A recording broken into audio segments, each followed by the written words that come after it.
Talk a little bit about what it was like to be part of this big clan, because half these cousins, Paul was one of them, they were so much older than me, I didn't really know them as a child. The closest one to me was John, and he was 5 years older than me, and he was I really liked him. I wanted him to be my brother, but he wasn't. My memories were really spending time with all these cousins. But I wanted to talk a little bit about Judy and Jana, because this last year we lost out of this family group 4 people. Mark was one of them. Jana died 2 years ago, and when she died, she was the next generation down. But I had formed a really nice relationship with her because she and my brother were very, very close. But when she died, Judy was really, that was a very difficult time for her. And I knew what that would be like, because that's what my mother dealt with when my brother died, under very similar circumstances as Jana. After Jana died, I spent a lot of time with Judy. We formed a really nice relationship, and talked 2 to 3 times a week. And it was really special for me to be able to connect with her. Yeah, it was an honor for me to become part of her life in a way that allowed me and her sister Jolene to be able to make decisions for her at the end of her life. And it was something I never had expected, to be able to be part of someone's life like that had always been someone that I looked up to.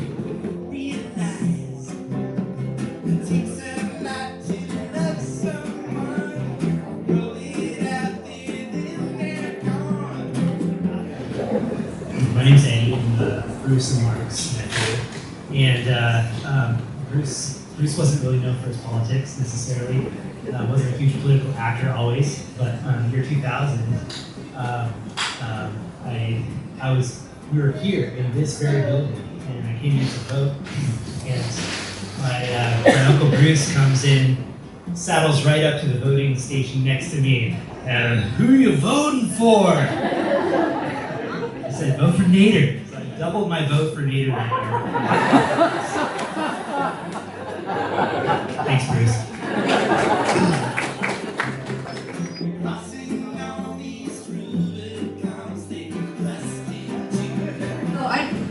I'm Dana, one of their cousins also, and I was just going to bring up another memory that was so special, and it was Christmas morning with the Bensons, and it was like this full Swedish smorgasbord with all kinds of sweet rolls and ham and cheese, and then there would be the adults would have this hot spice wine, but it was, and Mark and Bruce and probably John and Paul were there almost always, and Chris and Tracy and Jay and Judy and Jolene and Jana,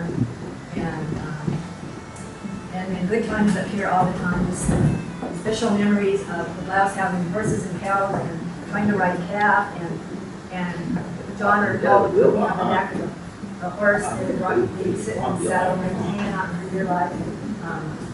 And each time, and one time there was like kind of a smoldering campfire down on the beach, and I slipped and my whole palm right into the embers, and so all the ants took me and put a bunch of butter on me, which you're not supposed to do now.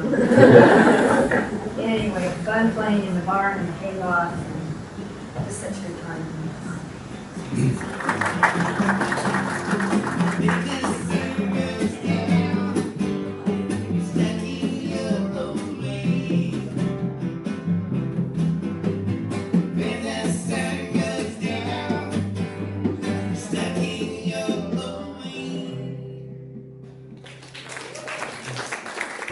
We take the next item on the great physical protest. Nope. Ezra, do you remember this? No. Okay, this is a little handmade hacky sack that Ezra made for him for Christmas about 4 years ago. It has about 200 stitches in it. And he sent it to Mark for Christmas. That was Mark's Christmas present. And he opened it up and I said, no, you don't. And he said, I'm gonna try it at least once. And so he took it out and played with it. And sometimes when he was watching TV, he'd put it on his toe and see how long he could balance it. I thought that was always funny. But see, it got some use after all, Ezra. And he enjoyed it. In fact, you know what, Ezzy? He kept it on his windowsill right there where he sat all the time. So he did appreciate that. Okay, I have, Mark also read poetry with me. That ought to be a real shocker for some people. This is a short poem by, or a short something, whatever it is. Maybe it's just prose by a man named John Pavlovitz. And he said, I have many days and many moments of gratitude and times of welcome respite, but I'm not getting over this loss. This is the cost of sharing your life with someone worth missing. And so, to me, he was absolutely worth missing.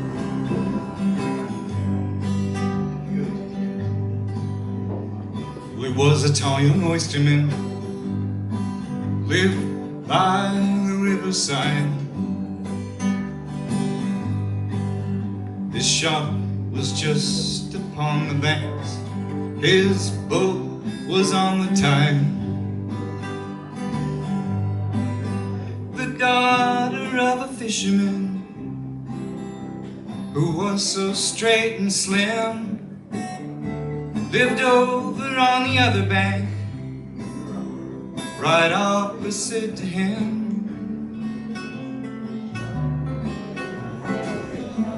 Oh, we're just here for family today. So my name's Dan, I'm Chris's son. You know, sometimes death comes early. And for my uncle, that was the case. And I got to be able to fulfill that void in my life. We have Mark and Bruce. And what you It's really nice. It's nice to be part of the clan. And I don't think I'm supposed to say that, so by that I mean it's a loud group of family. I came up here one year for family reunion, first week in August. It was hot, it was nice. There was so much crab. There was more salmon than you could eat. Oysters, they hadn't made me start cooking the oysters all the time. They had, actually, yeah. And so I was trying to go through the food line early because at the time still I didn't know. That's the work family makes you do. And so I'm going through there with Mark, and he says to me, you know what the best thing is? Pie, salmon, crab, nacho Doritos. Soft as I rain, didn't expect that. but now they've heard her father's step, so in he leaps again.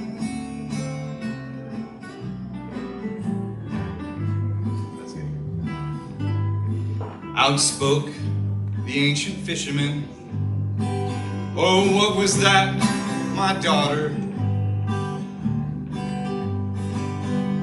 'Twas nothing but a pebble, sir, I threw into the water. So what was that, pray tell me, love, that paddles off so fast? You guys hear me? Yeah. No. I can't stand these things. My name's Jeff Quigley. I'm Mark and Bruce's cousin. And Bruce and I are about the same age. And Mark was a little bit, a couple of years older. And so every summer I'd come up to Sandwich Island and I'd work the oysters. And Paul, the gentleman down at the end of the table there, he would have to, we didn't want to get up in the morning, and Paul would come in where we were staying, and he'd grab me into the sleeping bags, jerk us up, and pull us out of there. And so I used to think Paul kind of reminded me of Hoss Cartwright. Anyway, I remember Bruce and I one time took the two horses. We had Nipper and Chief, and we took off from here and went all the way up to the end of the island up by the rock quarry. And Bruce goes, I said, we need to probably, we're getting caught off the horses. Said, should we tie him up? He goes, oh no, just drop the reins, they'll be fine. Well, I was riding Nipper, and that was Paul's wife's horse, and she took off. Or Nipper took off. I don't remember if Nipper was.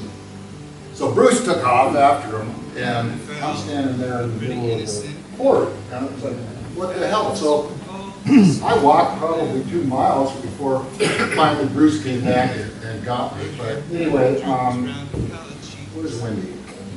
Where is she? Anyway, I appreciate her putting this together for everybody.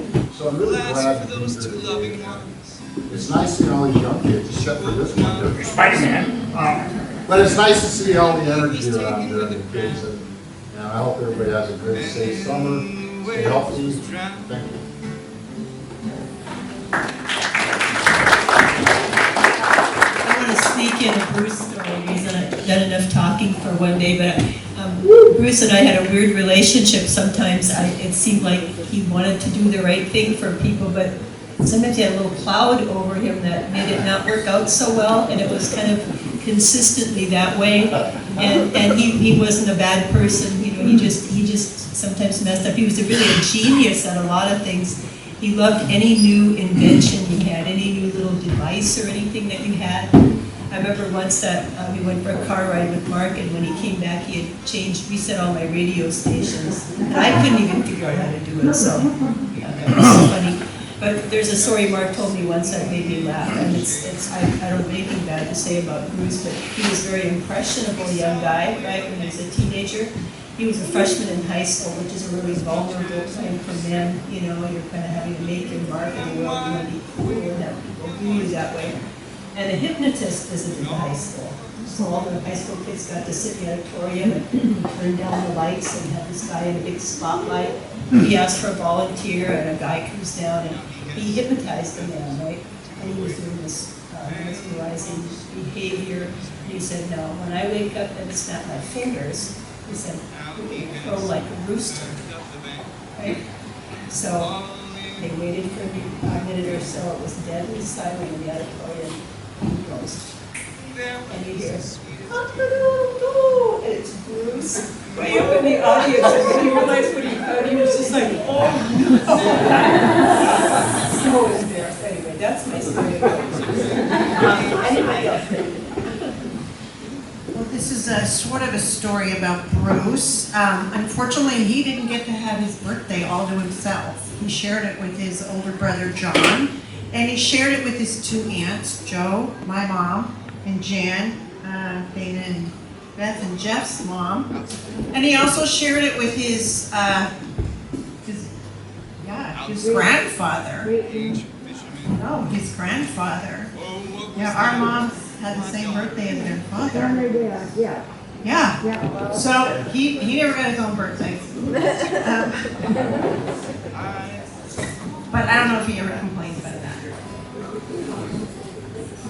So I've got that story because they shared the same birthday. So I've got like my permit. I'm driving with my dad, John, in Burlington. We get pulled over in the 52 parking lot, and I was the one driving anyway. My dad's out talking to the police officer, and he gives him Bruce's birthday. My dad has no criminal record, but same birthday, wrong year. Bruce has a rap sheet, I'm pretty sure. So there was no reason to give it, and the police officer's like, "You're driving home tonight."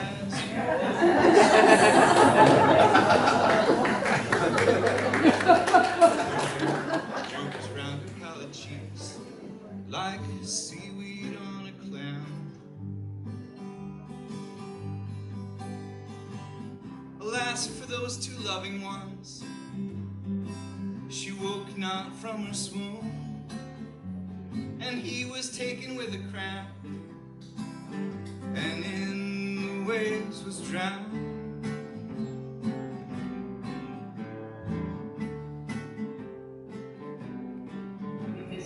Somebody that Mark loved his whole life. He had admired, I mean, because you're a lot younger than Mark, but he really loved you and admired you. He always said you're kind of a hero to him. So if you have something to say, it's fine.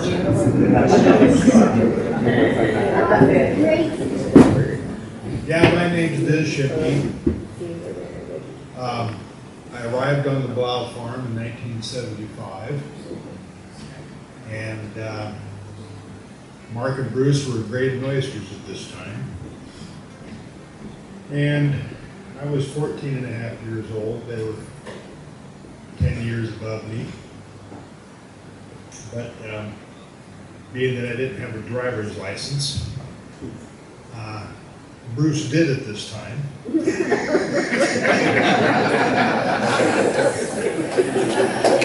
And him and Mark lived in Clear Lake. And through the winter time of 1975, I would get off the bus out here and wash down the shucking room and the grading room. And they would haul me on home on their way home. Bruce had a 46 Dodge truck. And they stuck me in the middle, and that's where I was for a few months or more, going on home with him. I got many stories with Mark and Bruce, believe me. There's too many to count. They kind of took me in as like almost a son in a way, and did a lot of hanging around with them as far as riding to deliveries and what have you with Mark. We lived in a trailer in the parking lot. And one day at clam digging, we all come out of the bay, and my dad and his brother Norm got to say hello to him after so many years of having found other jobs in another part of their life, you know. It was just good for them to talk to a Blau again that they worked with out here. His son Bud, called Dad, was kind of like my mentor. I busted seed strings with him down there on the bar. And Mark helped us load scows down there. And there was one time that we were down there busting seed, and we were planting an oyster bed here just right across the river, northwest of their 40 acres. And there was one day when Mark came up and said to me, he says, "Diz, Dad come and told me," he says, "this is one of the best oyster beds that he's ever seen planted." And Mark, he was pretty happy about that. And we just had a lot of good times. Too many to count. I worked for him for 10 years, and some of the best 10 years of my life.